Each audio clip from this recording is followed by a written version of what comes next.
Hey, this is Casey, and I am One Mellow Marigold. Let's talk about seedling care. Hey folks, so glad you're here along with us for another video. I am in my house and what I fondly call upstairs garden. Over the winter, I got real antsy not growing anything, so I decided I wanted to experiment with indoor growing and starting all different types of vegetables and herbs and things inside. And lo and behold, this little unused space in my house has quickly become the place where I grow things when I can't grow things outside. So it's also a really windy day today. So dealing with seedlings and everything inside is just gonna help me out a whole lot. So seedlings, I have got 2 full flats of seedlings, all in various stages of growth. Some seeds that haven't germinated yet, some that might be ready to be transplanted, some that maybe are ready for a little bit of fuel to keep them going. So I'm looking forward to going through these flats with you and showing you what I plan to do to take care of my seedlings, and also tell you about a couple of little research projects that I want to do to help some of my own seedlings along. Let's start first by taking a look at my marigolds. Okay, here are my marigolds. These were all planted back on April 12th. So these are a full 2 weeks in the plugs and they're doing just great. As you can see, we have got at least 1 set of true leaves on just about every germinated marigold. Got a couple of little young ones, but most of these are growing nice and tall and healthy. And now that they are starting to spit out true leaves, these are going to be seedlings that are going to be ready for a little bit of food. So when we talk about feeding seedlings, we're talking about something very different than feeding full-grown plants out in your backyard. Seedlings are tiny. They are quite literally still putting their roots in. They need a little bit of energy to grow strong stems and to really inhibit leaf growth. And so we want to give them a good fertilizer, but we want to dilute it down quite a bit. So this is the general all-purpose sort of fertilizer that I use on almost just about everything inside my garden. I am not affiliated with Fox Farm. This just happens to be an organic product that I really like. And there's a million different products out there that you can use. Go forth and find what works well in your area. When you read the bottle though, on whatever fertilizer you decide to use, it's going to give you, say, an amount, like say 2 teaspoons per gallon. This one is 2 to 3 teaspoons per gallon. So you are not going to actually put 2 to 3 teaspoons per gallon for your seedlings. What you're going to do is get yourself a little water pitcher. This holds about 1 liter of water, and you are going to just do a little basic math, and you are going to dilute that by at least half. So instead of 2 to 3, we're going to do 1 to 1.5 teaspoons per gallon. 4 liters in a gallon, we're talking about 1/4 of a teaspoon maybe of fertilizer that we're going to be giving to our seedlings. That might not seem like a lot, but it's important that we don't give them too much food, otherwise they will burn out before they get anywhere. The next seed pack that I have in this tray are canary climbers. These were also planted when the marigolds were, so about 2 weeks now. I have never grown canary climbers before. I'll be honest, they just look pretty and I wanted to give it a go. And sometimes that's just what gardening is. It looks pretty on the package and you want to give it a go. I planted the seeds according to package instructions. The package does say it could take up to 15 days to germinate, so they could just be a little bit behind. However, this is one that I am going to separate out, and we might actually just put under the heat mat and the dome again to see if that helps. I'm also just gonna do some research. I'm gonna do a little Googling and see what canary climbers like, see if we can't get them germinating a little bit faster. So these we're gonna keep away from the ones that need to be fed. Okay, next up in this set, I've got some impatiens planted and some petunias planted. The impatiens have not germinated yet, and we have one little baby petunia just starting. I can still see most of the rest of the petunia seeds, so I know that they are on their way. These are also going to go back under the dome and the seedling mat along with the canary climbers. Over in this corner, we have got some beautiful nasturtiums. I just absolutely love nasturtiums. I love their flowers. I love their leaves. I love that it's all edible. We have a couple in a couple of different phases of growth. We have a couple who are growing real strong and starting to vine out. We've got one down here that is just little bitty and germinating, a couple there that have just started germinating, and just 2 cells that haven't had much action at all. The nasturtiums, since we do have just a couple that are still germinating, I am going to leave them where they are, so they're going to stay along with the marigolds, and because they are putting on their true leaves, they can start getting fed too. Last but not least, in this tray, we have calendula. This is actually my first time growing calendula, and I'm already stoked about how pretty their leaves are and how strong they're coming out of the ground. I've got 3 that germinated and a few more that did not. I don't know exactly why that might be, but that is quite okay. We can always plant more. And like the nasturtiums, because they are starting to grow their first true set of leaves, we're going to leave them with the nasturtiums and the marigolds, and we're going to give them a light feed as well. Okay. So let's now take a peek at what we got on our second tray. It's a lot more action. These were planted 2 weeks before the tray we just looked at, and we have got a bunch. This is a good tray. Okay, first let's look at the tomatoes. I have a San Marzano variety and a Big Mama variety, and I am just so freaking excited for how beautiful these little tomato seedlings are. First of all, I definitely overplanted, and I knew I was overplanting. Now that I understand just how prolific tomatoes germinate, I don't know that I will seed quite as many unless I find that I go through them. So friends and family may be getting lots of starts.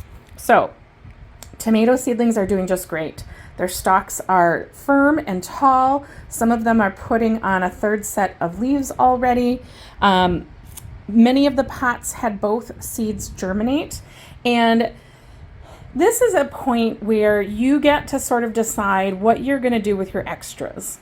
I always recommend planting a few more than you need. So how many of these you keep is really up to you. Some people at this stage would go through and they would just pick whichever seedling is the strongest, and they would just pinch back the weaker one and they would just let it go. Other folks would try to save the seedlings, and they would gently separate into multiple pots. And these tomato seedlings are getting to the point where they could be repotted into 3-inch pots. So that is actually part of what we're going to do today. We are going to gently pull out a plug or 2 and look at what their roots look like. And if the roots look nice and healthy, then we will start separating and putting them into 3-inch pots today. If they don't look like they're ready, we're going to wait another week or 2. Next, we're looking at my peppers, and aren't they delightful? They are just beautiful. So I have jalapenos, banana peppers, a sweet carnival bell, a triple sweet delight, and Cubanelles. And the Cubanelles back there are seeds that I saved from last year. That was my first time trying to save pepper seeds, and so far so good. So the peppers are doing really, really well. They are just starting to put on their first set of true leaves, which means we can start feeding them. And so the peppers are going to go in the flat with the marigolds and the nasturtiums.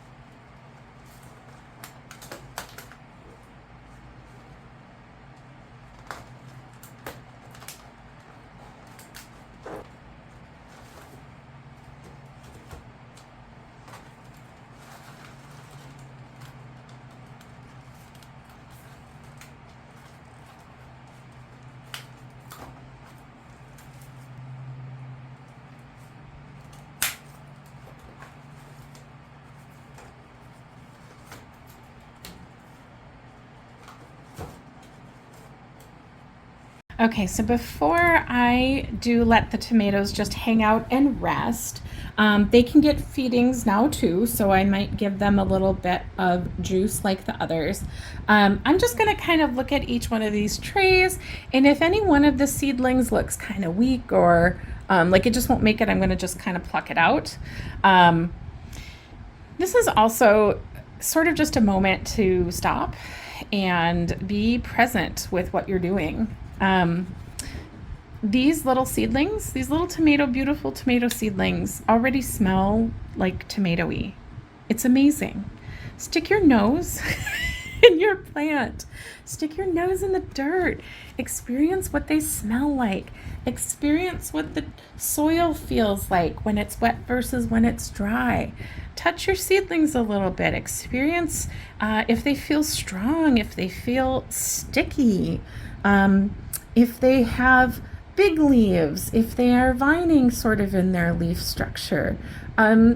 Take a moment. I mean, so much of gardening focuses on the massive production, grow 100 pounds of tomatoes in one season. And that is absolutely wonderful. If those are your goals, that is so great. But I got to tell you, what it is for me is this almost first. I love seeing the seeds come out of the ground. I love seeing them grow. And yeah, it's going to be great to have some beautiful tomatoes later. But if I can't sit here and be still on a beautiful spring day and just appreciate the life that I have in my hands right in front of me, I think I'm doing something wrong. So don't be afraid to take a minute, smell your plants, and be present, okay? All right, I'm excited to see what these tomatoes look like. So just gonna separate that a little bit. Oops. Okay. I'm gonna be super gentle.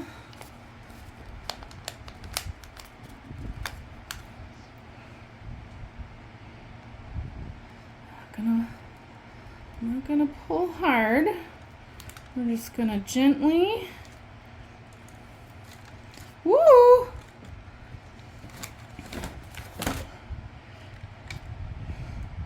Okay, so the soil is totally falling apart.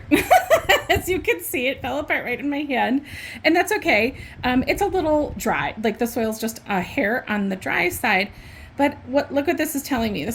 I see some roots. We have some roots that are growing down strong and healthy, but not many. This tells me that I could let these tomatoes stay in the plug trays for, let's say, just at least another week and see how they go. If I had pulled out this plug and you saw just a few delightful white healthy roots sort of surrounding the plug of dirt, that would have told me they were ready to move out on their own. But since these are just kind of pulling apart so easily, I think I'm going to leave them alone for one more week. All right, last little seedlings I've got in here.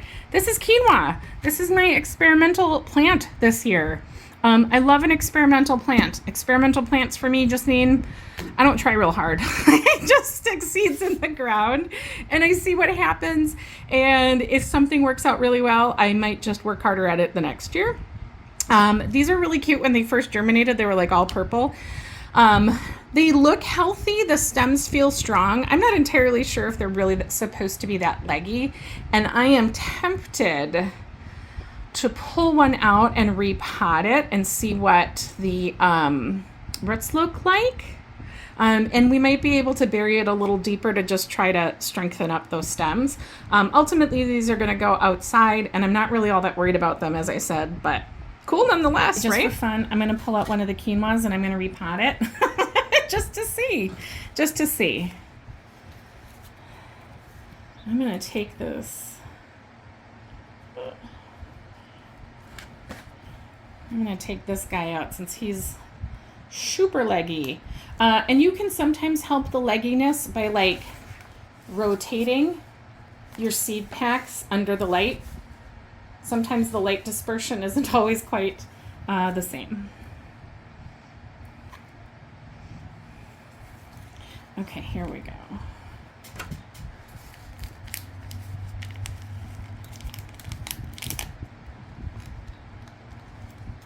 Whoop!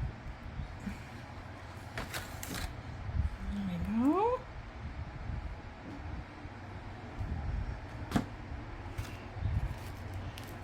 Just a 3-inch pot filled with damp potting mix.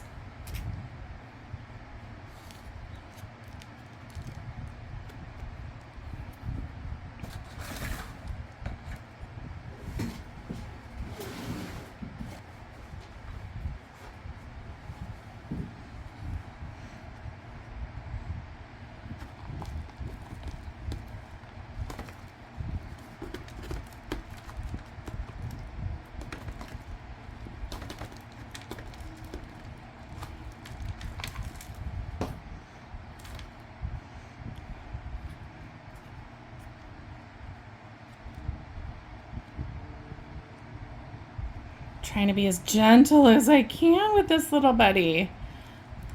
But I do want to bury that stem a little bit.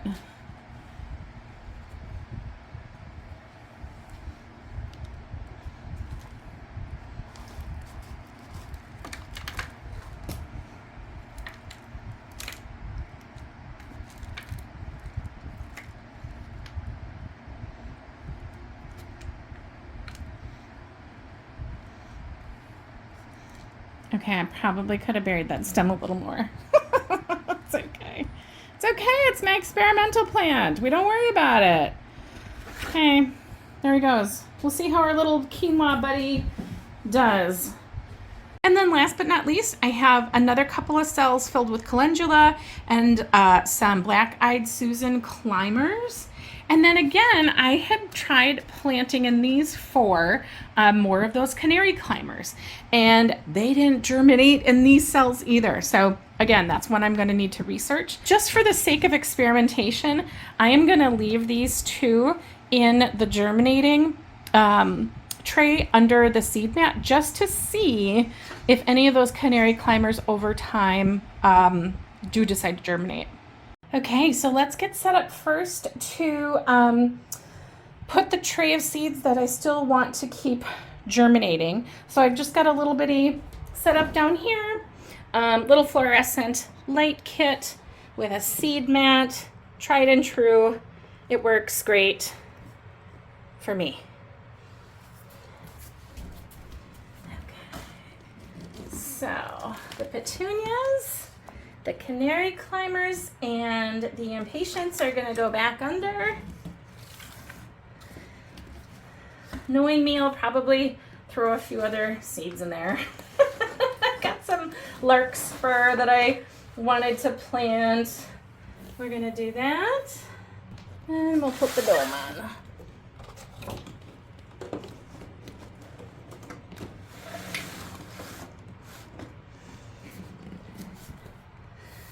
Generally, I wouldn't mess with the dome once things have germinated, but since we're still trying to get a few more seeds to grow, I'm going to leave it.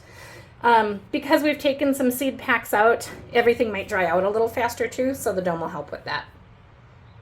Okay, I'll show you just a little bit of my setup. I am not fancy. Okay, so up here first, of course, we have our little seedling set up.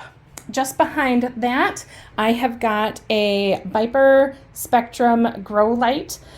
I have it turned off right now so it doesn't look all purple and weird, but I have got basil growing, some orange thyme, and then black beans are those 2 bushes. I was experimenting with them. The cilantro behind I just let die because I'm going to grow more outside. And then if I back up, I've got one more. This light had been tucked up above my head while I was talking with you. So this is a LED light, and that is what I keep my seedlings under after they've sort of graduated from the seedling mat. I can also switch this out with another grow light I have as plants get bigger. And then there's a little bitty fan. I'm going to move that down lower. It's a great idea to have a little bitty fan that blows across your seedlings, because every time that fan blows, it's mimicking the wind and it's going to make the stems that much more secure.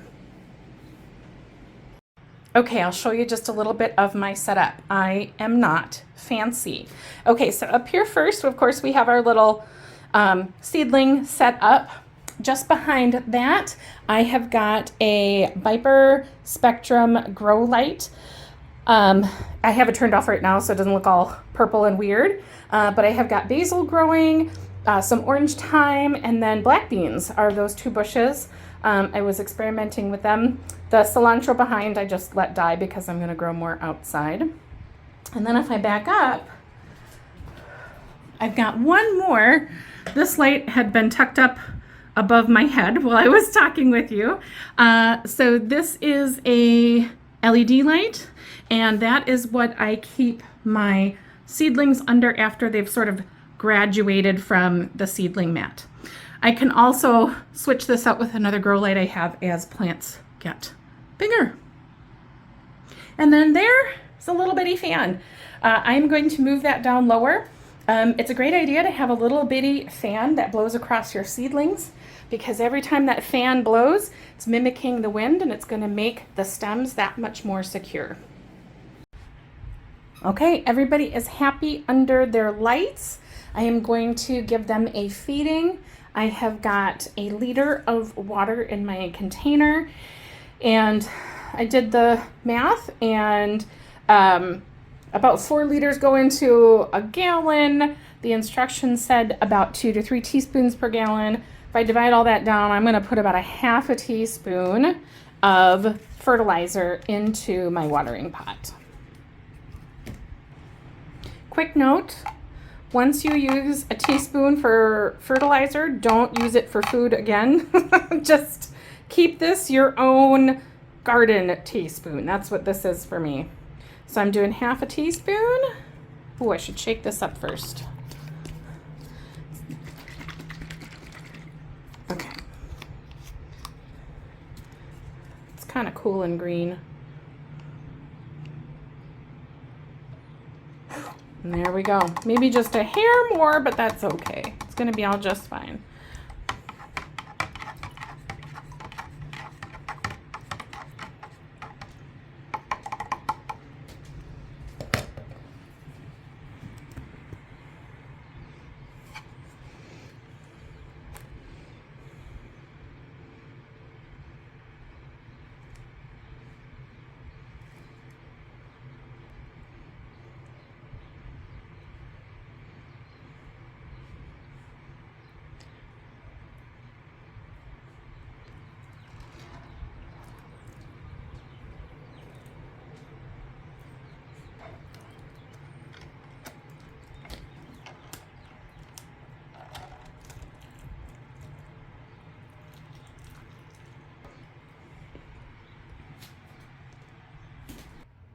Okay, we have fed everybody that needs to be fed. I've got a couple, the canary climbers, that I need to do a little research on to see why they might not be germinating yet.